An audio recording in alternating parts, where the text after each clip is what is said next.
Good morning, Gamecock fans. Today is Wednesday, September 17th, the year of our Lord 2025. This is Coffee with Jay-Z Shurburtt. Hope you're doing well. This fine morning, it's wide open Wednesday across the Chief Sports Network. That means if you are not in the Nana Sports chat box as a Club Chief member, and you can join on the YouTube channel for $4.99 a month, very low price, then it doesn't matter. You can get in, ask us questions.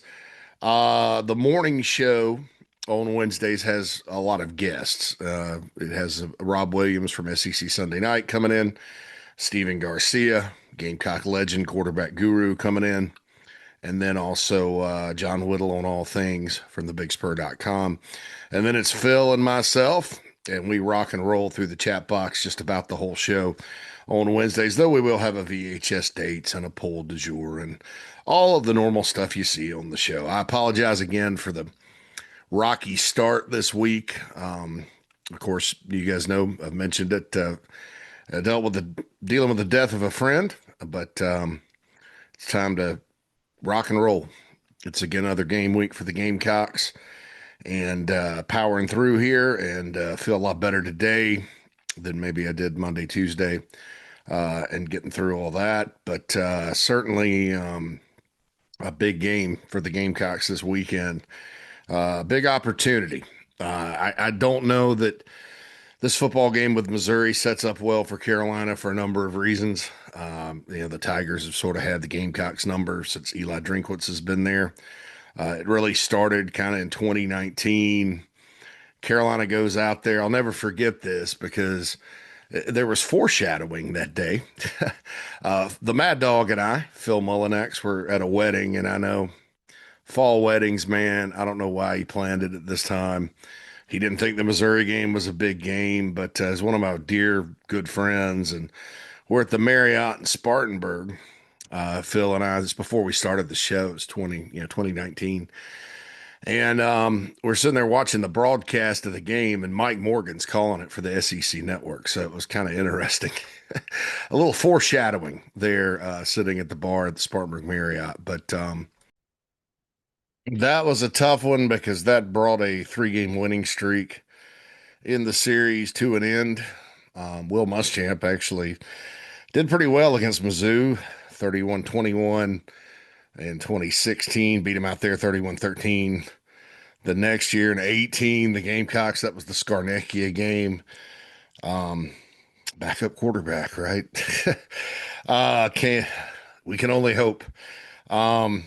He had a tremendous football game, and Parker White hit the game-winning field goal in the contest in a rain-delayed, crazy back-and-forth game in Columbia, South Carolina. And then he got there, and the Gamecocks had an opportunity. Did not play well early on offense, and they're driving in. Gosh, it was 24-14, and Helinski threw a 100-yard pick six. I didn't really blame that on Ryan at the time, and even later there was no super scoop there that it was his fault, but I kind of had to question why they would throw it in that situation. When a field goal brings you within 7, you've struggled all day, you had some momentum. Just one of those things that happened, and Missouri won. And then the next year, Drinkwitz comes in, pandemic year. Missouri's up 17-zip.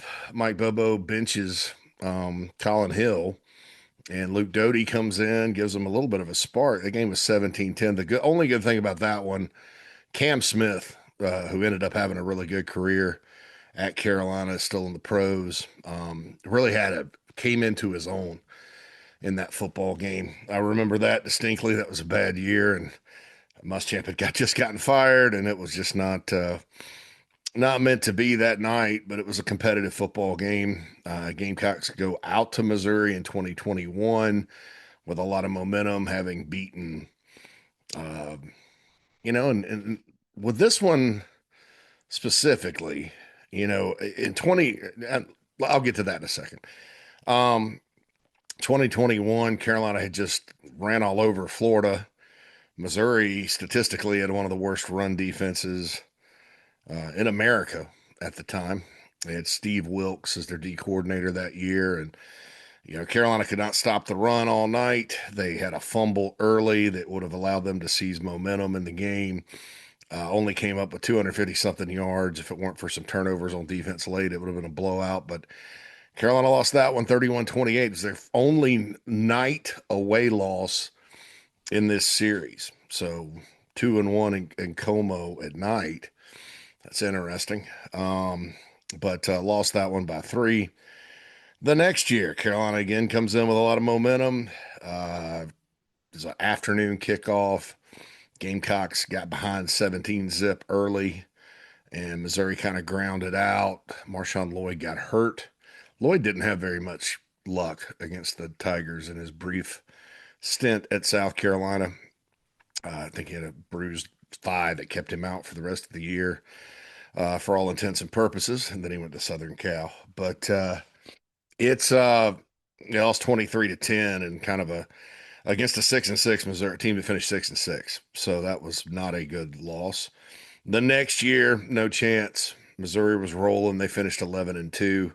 Gamecocks lost 34-12. There was a dropped slant pattern to Tyshawn Russell. He would have walked in. No, I don't think that would have changed things. But the Gamecocks were held without a touchdown, kicked 4 field goals that day. Injuries on the offensive line took place. Just not a competitive football game. And then last year, we know Carolina got up 21-6, ended up losing the lead twice, and Lenore Sellers, heroics, Delvon Campbell, Brady Hunt, heroics, and then Rocket Sanders on the shuffle pass there at the end. So, shovel pass. It's shovel because you shovel it. I think shovel pass. All right. I need to look that up. Anyway, so that's where it's at with this series for the Mayor's Cup. When Missouri came into the league, the two schools kind of got together with them coming into the SEC East. They've played every single year. And Carolina, to start with, looked pretty good. They beat them 31-10. You had the double overtime Connor Shaw game out there when they were ranked 5th in the country. The Gamecocks won that one in 2013. 14 blew a lead late and lost 21-20. Lorenzo Nunez started in 15 out there and they lost 24-10. And then that should probably get you caught up because you got into the Muschamp era after that. So that's kind of where the series is at. Eli Drinkwitz won in Columbia, South Carolina in 2019 as the head coach at App State, 20-15. That was a weird game because Carolina's defense played pretty well, held App to 202 total yards, but the offense was a dumpster fire by then, and they lost. That was a challenging year in 2015. Then Eli got the Missouri job, and he is 24-5 in the last 3 years at Missouri. One of those losses was to the Gamecocks last year, but 24-5 is the record for Eli Drinkwitz at Missouri. They've done a fantastic job using the transfer portal, being very resourceful in recruiting, and they've got another really, really good football team this weekend. So Carolina's, I think, a 13, 14-point underdog as of now. And that's to be expected with Lenore Sellers' status up in the air. And hopefully there's more to find out about that coming up. Remember last season, though, and I'll point this out, nobody thought Brady Cook was going to play for Missouri. Lo and behold, he did. Not only did he play, he played really well.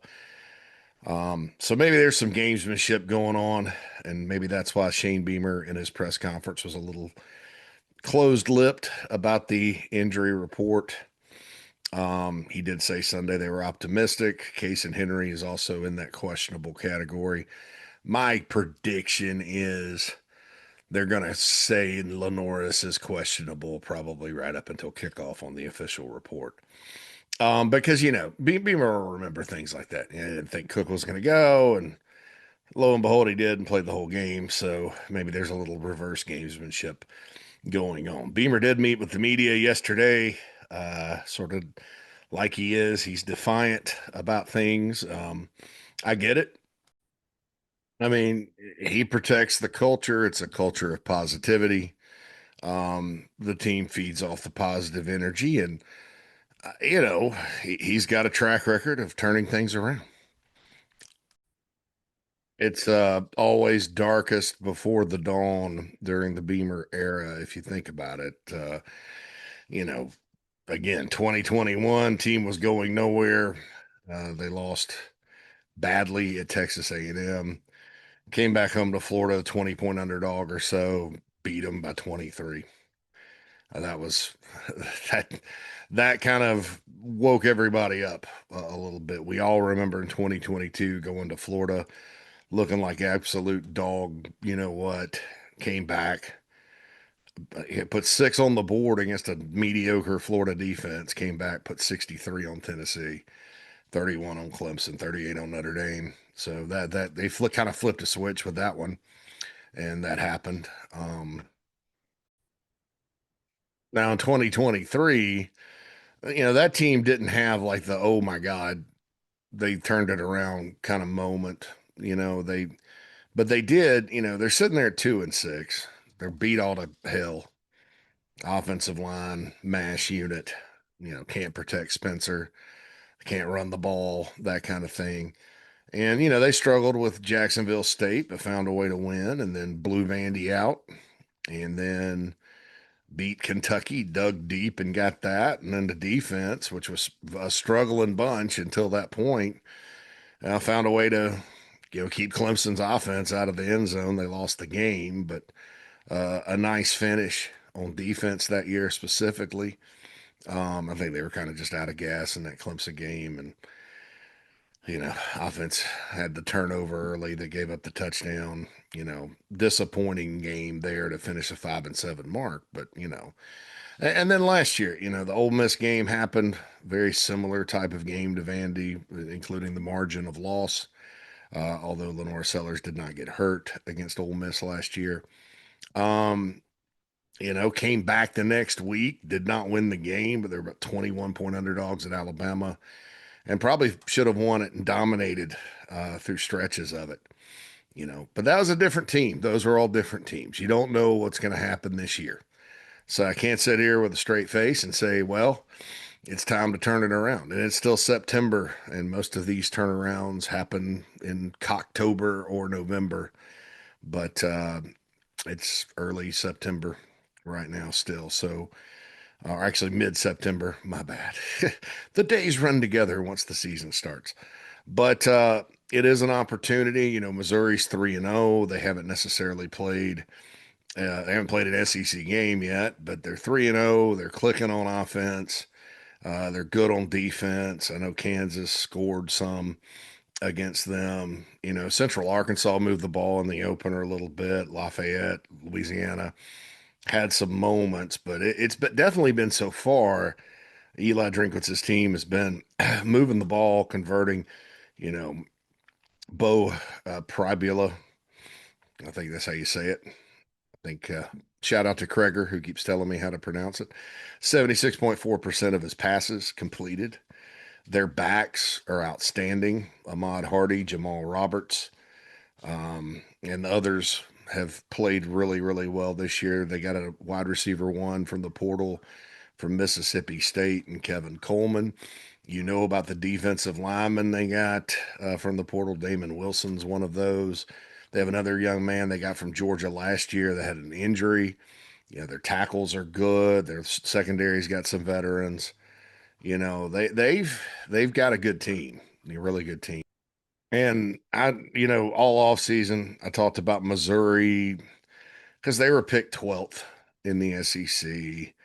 And I think a lot of that, Mike Morgan always says it's about the quarterback coming back, these off-season predictions and stuff like that. And they looked at it and they're like, well, they don't have Brady Cook, and Brady Cook was massively important to them last year. Massively. They were a different football team offensively when he wasn't in. Um, but this kid's really good, and they've gotten him off to a tremendous start. But I think that had as much to do with it as anything. But you look at it, and their schedule's very favorable yet again. They don't have an away game until October. Um, it sets up nice for a big start that gets your team into rhythm in theory. And yeah, they're really really good. I never bought that they were 12th. I thought that they were going to be significantly better based on a number of factors. So you guys know I'm a defensive line guy, and when you have that kind of talent on the D line, your defense is not going to be shabby. And then you throw into the pieces they've added on offense, and Ahmad Hardy. Everybody thought he was good. And don't get me wrong, he was a known entity out of the portal. What gets me is how big he is. How tough he is to tackle. There's a lot going on there that's probably a little better than most people thought as far as his talent level. And then you have Jamal Roberts, and they're both, I think, among the top 10 rushers in the SEC. It's only been 3 games. Statistically, South Carolina's offense has not been good. They cannot run the football right now, and that's been the difference. And you want to know why Missouri's been dominating? 189 yards to 66 is the amount they've outrushed the Gamecocks on average since Drinkwitz has been there and Beamer, the Drinkwitz Beamer battles. And then last year was closer, but Missouri still went off on the ground with the outside zone. Carolina could not stop it. And that's a challenge this year, especially when you're coming off a game against Vandy where you did not tackle well, did not play that well as a defense, and gave up some third downs. Pribula, very similar player to Diego Pavia. You'll pressure him, he'll run around. He's accurate passing the ball. They have weapons. They do a great job of putting their quarterbacks in position to succeed. They don't mind throwing a short pass to get positive yards. They don't mind running him. Um, it's a good setup. It's a system, like Shane Beamer said in his press conference yesterday, that's worked for a long, long time. That's a college offense, folks. And it's not, Missouri's had some games where that's low scoring and you kind of wonder, but you don't, over time, that system's really good because it emphasizes running the football, but you also have the ability for explosive plays in the pass game, especially on the perimeter. So they've got a good team. They got a very creative offense, good sound scheme on defense. And it's going to be a bear for the South Carolina Gamecocks this weekend. I mentioned the stats. I looked at the top rushers in the SEC. Kentucky's got 2 of the top 10 right now, and they come in here next week, so they're able to run the football a little better maybe than last year. And I know Beamer talked about the stats yesterday, and I just want to say something about that. And I agree with him. Right, I'm one of these that's like, well, 15th or 16th in the SEC. They played one SEC game. You know, that's going to even out and change. Most likely, it always does. If they get it together, let's hope it does. But you hope it changes. But here's the reality. Beamer did mention some schools have not just played their first Power Four or whatever. And yeah, look, here's the reality. South Carolina played Virginia Tech, beat them. That's a good win on a neutral field and an opener. And I said before it, and I stand by this. They didn't know they were bad. A lot of teams in an opener, the reality hadn't set in yet. They haven't faced adversity because college football basically is how you bounce back from adversity. That's Derek Moore always says football's an allegory of life, and it certainly is. Inevitably something bad is going to happen. And in college football in general, how you handle it and how you persevere, that's going to kind of determine your success. Because there's not a team out there, championship level or otherwise, that doesn't face some adversity. Even those great Alabama teams with Nick Saban, they'd get into a tussle with Auburn or LSU during the course of the year. Or I was at the 2012 SEC championship game. That Alabama team was really good. Georgia almost beat them. It's how you handle adversity. And so Virginia Tech did not handle adversity well. But the bottom line is right now, they are one of the worst Power Four teams in the country and just fired their coach. So that, you know, the reality is, and how people are going to judge it, fair or unfair, is that, maybe if you were, probably should have beaten them a little worse and not struggled and scored only 17 points because Old Dominion put up 45, Mandy put up 44. So they played one of the worst Power Four teams, an FCS team that they struggled against, and then Vanderbilt. They couldn't score but 7 points. Now that, let's be honest, like I said yesterday, Lenore Sellers did not play the second half, but that's not murderer's row.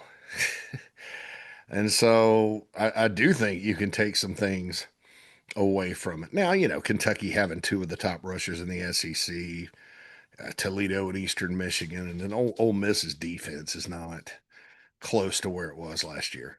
So I get it. That's not a big deal. But this bunch this weekend, I don't think they've played a big tough defense yet, but they've put it up. Stats. So what I wanted to say with that is, don't think if you're sitting out there frustrated about those ugly numbers on offense that you're alone. Just because Carolina's played two Power Four teams. I mean, the reality is it should have been better, and I think everybody inside the football building would agree. If you cannot run the football, it's going to be tough. Beamer said they're calling the same plays as last year, with Mike Shula compared to Dowell Loggins. And, look, there's something to be said for that because, when we talk about running Lenore Sellers and things like that, a lot of those runs, like against Clemson, right, his signature game on the ground, most of those were called pass plays, including the game-winning touchdown. And I almost want to go back in time and be a little critical of, was it Dowell, or maybe not? We didn't hear from Loggins after that, but Beamer and Shula, they talked about that play a lot. Like, oh, we had an open guy in the end zone, Nick Harbor. And look, Nick catches most of what you throw to him, but man, at that point in that game, I don't think it was a bad thing for him to take off and run. And I think it's, so I don't necessarily think it's like actual play calling. And I said this during the bowl. What I think's happening is a major overcorrection on the part of everybody, about staying in the pocket, which is a good thing if you can block, and you can't block. So one read, go. That would be my solution until the line gets gels, if it is going to gel. That would be my thing about it. If you're running the same plays as last year, then you know there really should not be the amount of mental errors up front on offense. But again, and I don't want to. I want to explain this like I have. You can't call it anything else but coaching when your players do not know what to do. That's coaching. And Beamer said it. He said we need to coach better. And so that's definitely something that needs to happen this weekend, because whether Sellers plays or not, if you're getting beat up front on offense and you can't run the ball and you can't get a play off, and then you throw mistakes on top of that, you're going to get exactly what happened against Vanderbilt, but maybe worse. Maybe worse. So that's the bottom line with this football game. And look, last year it's great. No, last year doesn't count anymore. Let's just be honest about that. That was a different football team. And everybody says that, including Beamer and everybody else. I know they were fourth in the league in rushing last year. I know that, but they haven't run the ball this year. So who knows? I do think this. I think if you can take a positive away from the Vanderbilt game, I don't ever think there's anything positive about losing 31-7 at home to Vanderbilt. And look, all accolades and praise to Clark Lee and the Kill Zone and Diego Pavia. They came in and earned it. You can't say anything else. You can't be like it's just Vandy anymore. Not that they're not a good football team, but you know, you can't really, as a program, we always talk about team, program, job. Team's going to be fine. Job's not affected by that. But program wise, that's a little bit of a black mark. Maybe Vandy ends up being really good. Um, but right now, you saw what happened. They dropped completely out of the poll. Everybody's stock is down, whatever. It's fine. There's a lot of football left to be played. It's nothing that can't be fixed through better performance and winning and all that. However, there's not a lot of positive to take away from it when you're just talking about your program and where you're at. But I will say that the opening few drives, Beamer's right. They came out, they protected, they blocked for the backs. Faison had some big gains. You kind of felt like something was cooking. Even when Doty came in and the game was still in doubt, you know, shoot, that whatever, though they stopped the play. I mean, it was crazy. But there were some things that, were different than South Carolina State and Virginia Tech. And what you got to hope and have faith in, and that's tough, I know, is that maybe that's a sign of things to come. Lenore Sellers getting hurt, maybe that led directly to the ugly outcome we saw. I mean, it's not just his fault or the lack of him being in there, obviously, when you can't tackle and you turn the ball over and all that good stuff. But that's what you got to hope is that they found some things there and then things kind of were evolving in the trending in the right direction. I mean, he was 6 for 7.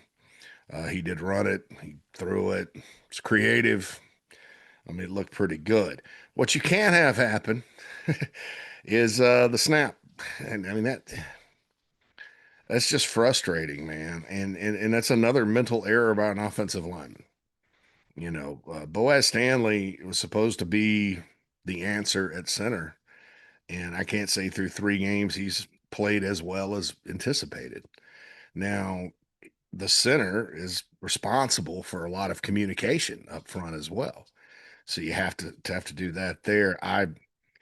You know, they got Nolan Hay out of the portal. I'm assuming he would be the second option if they did make a change at center.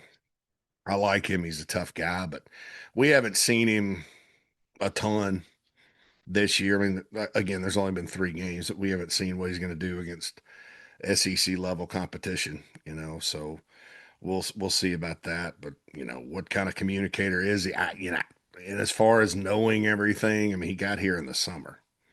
So there's probably I don't know, I don't know that that's an answer or not at this point in time. So it's going to be very interesting to see what happens, this weekend with everything. I think it's more about, as I look at this game, what kind of challenge they're facing than maybe what the Gamecocks are doing wrong, as far as can they win or not. I I thought the Kansas Jayhawks went in there and played really well against Mizzou and had them in a game, and then Missouri kind of turned it on. So Carolina could play really well this weekend. Some of the issues we've seen could be fixed, and they could still lose. That's just reality in the Southeastern Conference. You need the ball to bounce your way.